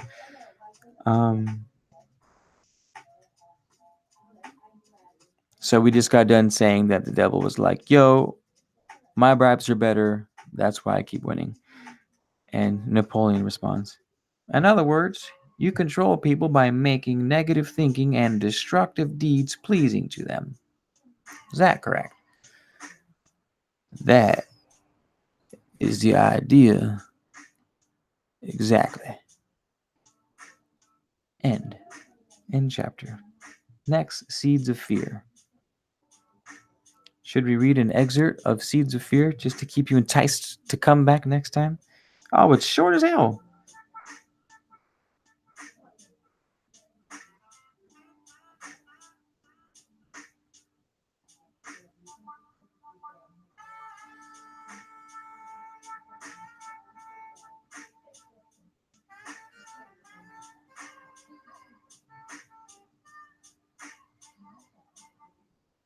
Uh-oh.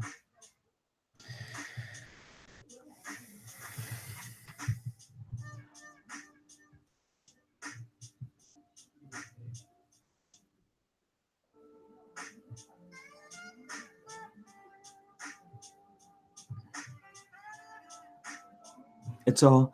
The live ended 45 minutes ago. Just fucking over here talking to myself. Could you imagine if that happened? I would be bummed.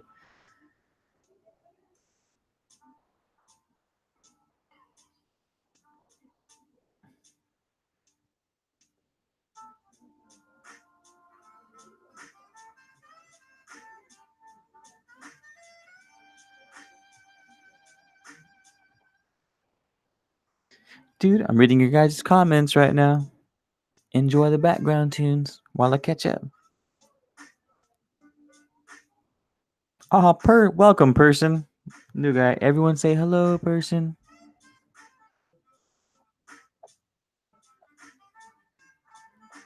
Greetings, Audrey. Love you too, EKT.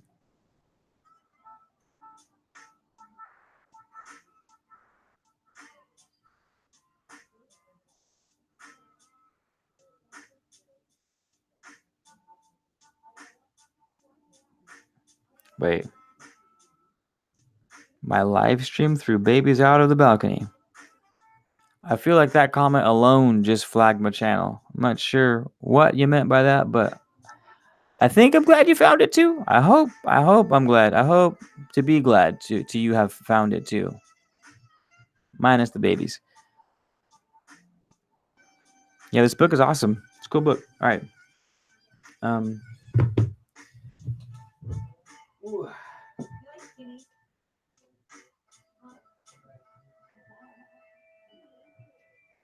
Oh damn! I forgot that I made my. I had this food sitting in the toaster oven that might be not so good right now. Night, pops. Love you too. See you at work tomorrow. um, yeah, you guys are very welcome. Everyone say hello to my dad, Richard Garcia. Shout out to Pops.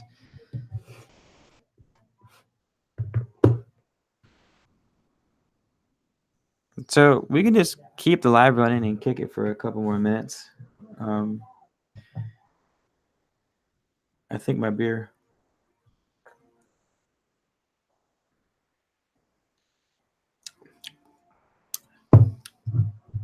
Not quite. Oh, that tastes delicious. Not quite defrosted yet, but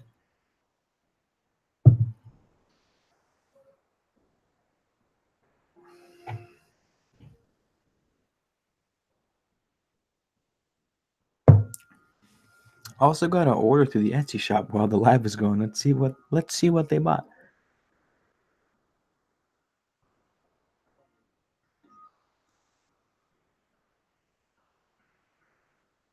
Oh, they bought a one of my white sage plants. You guys, I sell white sage plants, like live, living, fucking like 10-inch, well established 1 gallon pot white sage plants from California. So if you guys want in on that, let me know. They're actually on sale right now.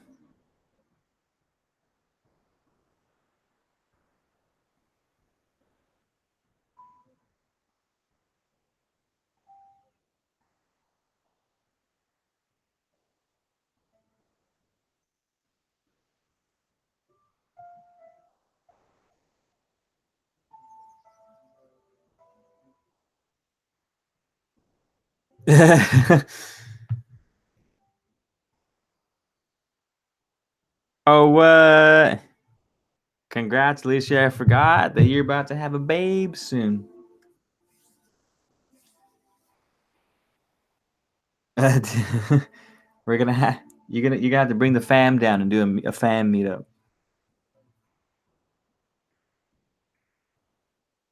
All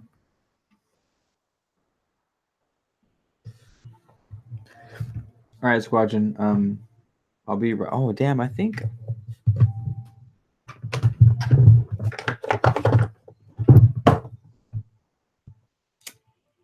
this is just gonna be an open, free for all. Questions and chilling. My candle came back to life. Um, so I'll be right back.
I never actually burned one of these beeswax candles to see how long it took to go down.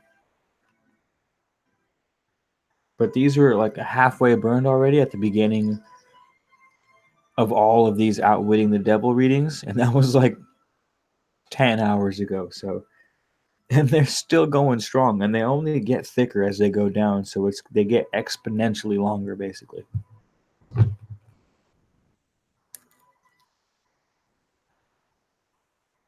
Shout out to Trader Joe's and their veggie egg rolls.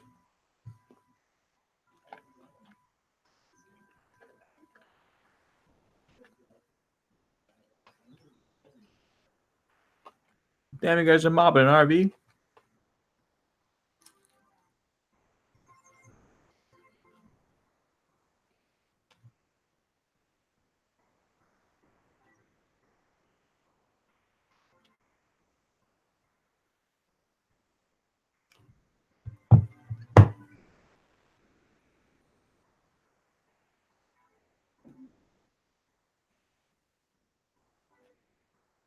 All right, you guys. It seems like we're all pretty tapped out. I'm going to call it a night. Speak now or forever hold your peace.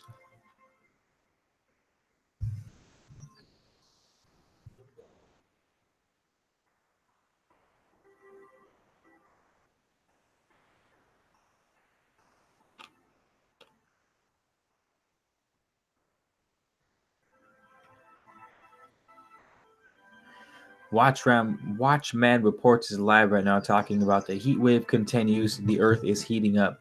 I don't know what heat wave he's talking about, but it has been not heat at all. And we live in the desert.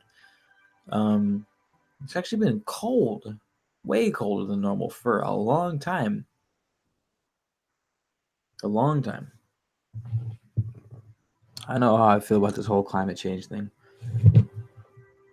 You want? I'm gonna make a video in the near future that's probably gonna lose me a lot of subscribers because I'm gonna let them in on my, I guess you could call them political views and how they're not necessarily what you think they would be, despite me running a somewhat spiritual YouTube channel.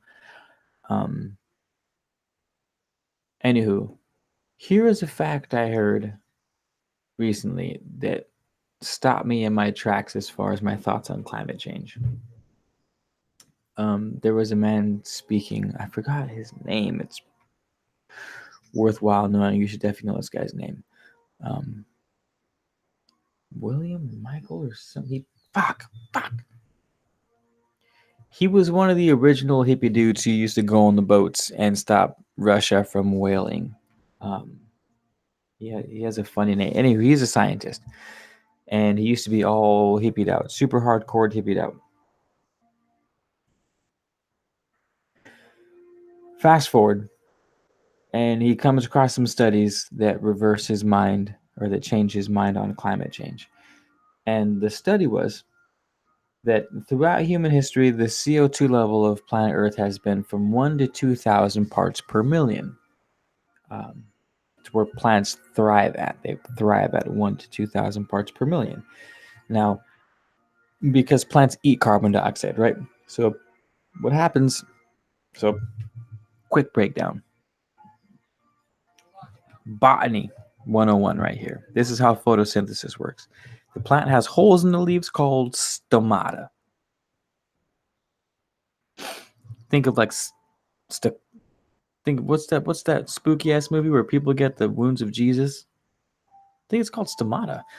Anywho, it's little holes.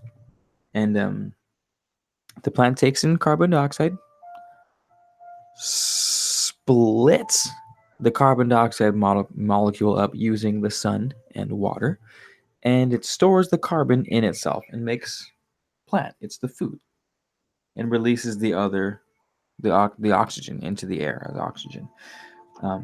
Well, when CO2 levels are 1 to 2,000 parts per million, plants flourish. When it gets down to 150 parts per million, plants die because they starve. There's not enough carbon dioxide in the air to feed their metabolic process, so the plants die. Well, 10,000 years ago, The Earth got down to 180 parts per million. 30 fucking parts away from all plant life on the planet dying. Like, I don't think you guys realize how substantial that would be. Like, you kill humans, planet Earth, chilling. You kill polar bears, planet Earth, chilling. You kill the cutest little piglets in the world, all of them dead. No more piglets. The Earth, chilling. You kill the plants on planet Earth fucking shuts down probably forever, for millions of years, until the Earth can figure itself out again. Plants do almost everything. Almost everything.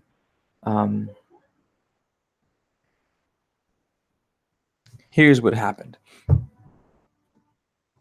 The Great Barrier Reef in Australia it's a coral reef. So what coral does is gases and well, everything dissolves into water, right? That's why they call water the universal solvent, because everything dissolves into water.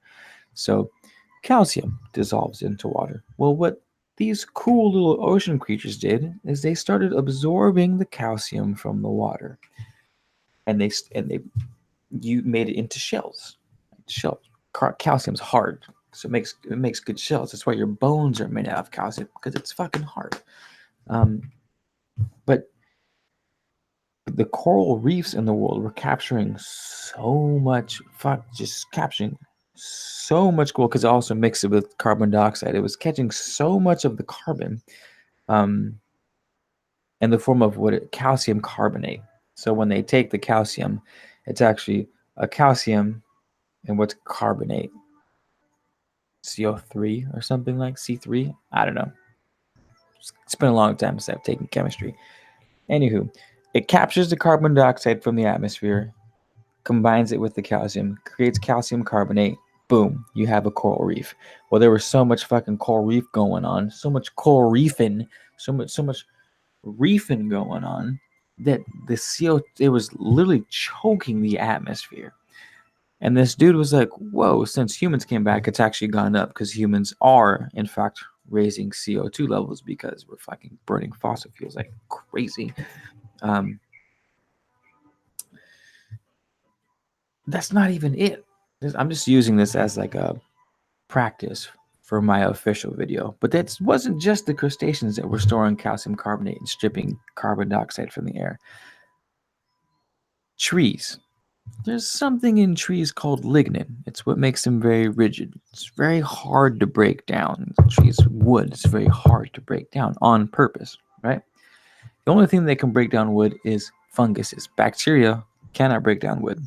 Funguses can. They have stronger acids that they use to break down the lignin, to break down the complex cellular structure of plants, trees in particular.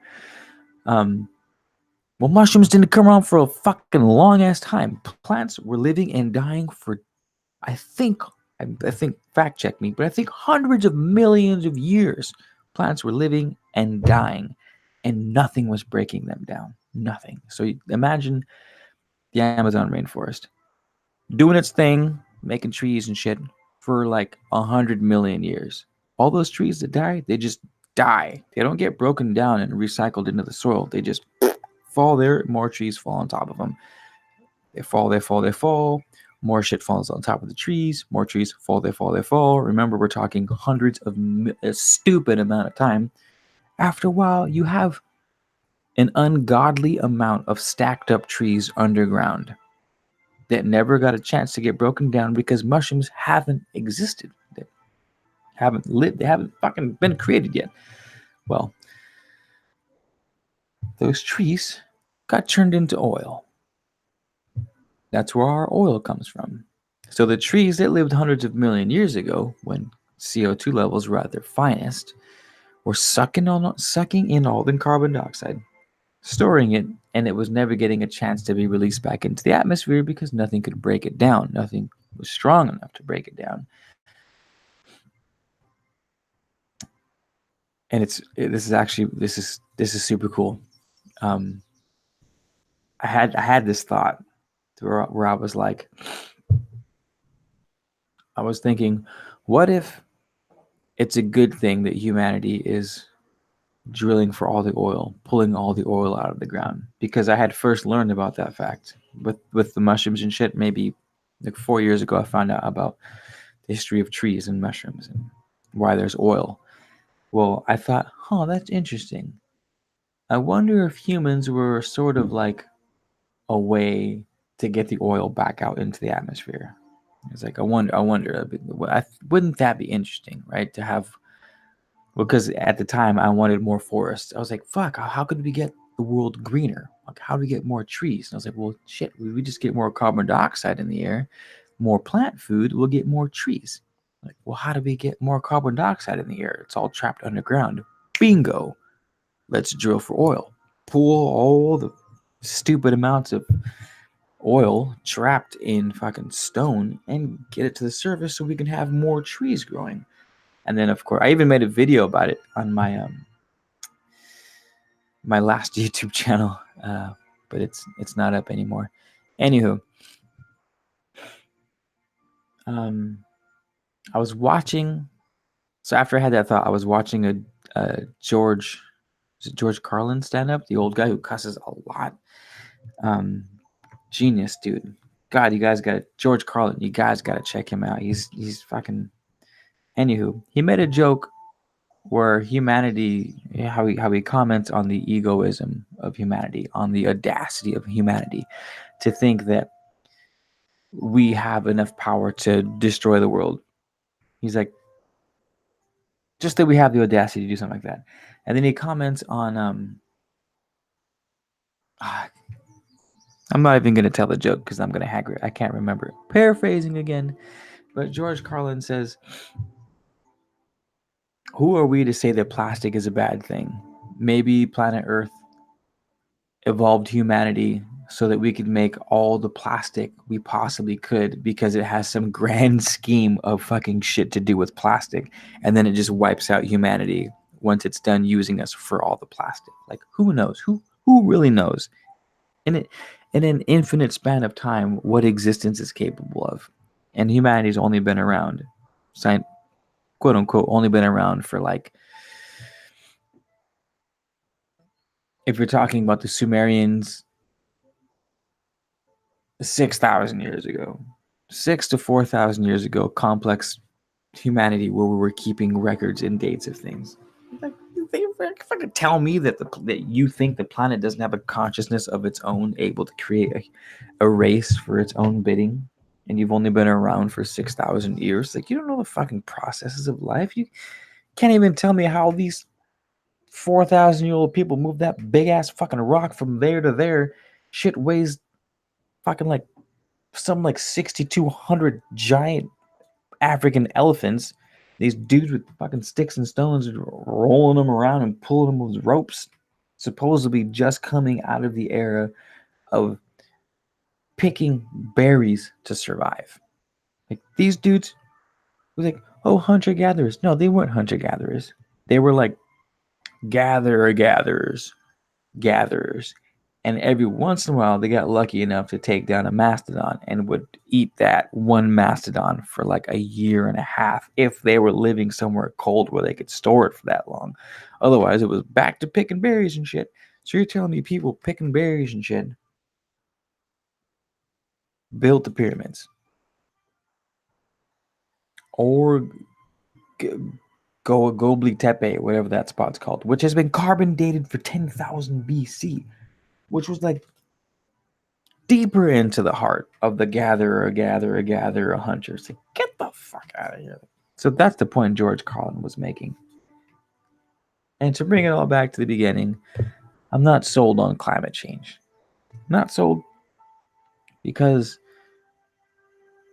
as far as I know, humanity raised carbon dioxide levels to give plants a shot.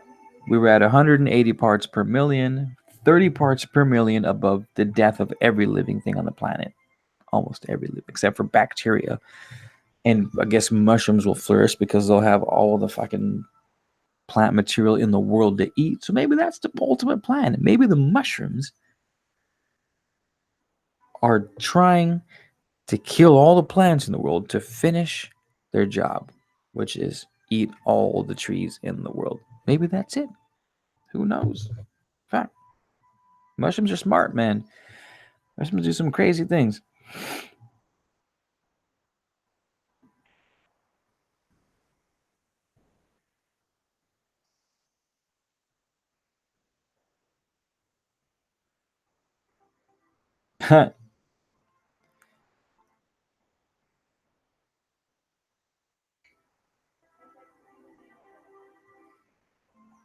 Yeah, John Smith, there is a bunch. Oyster mushrooms eat plastic. Stigmata, that was the movie.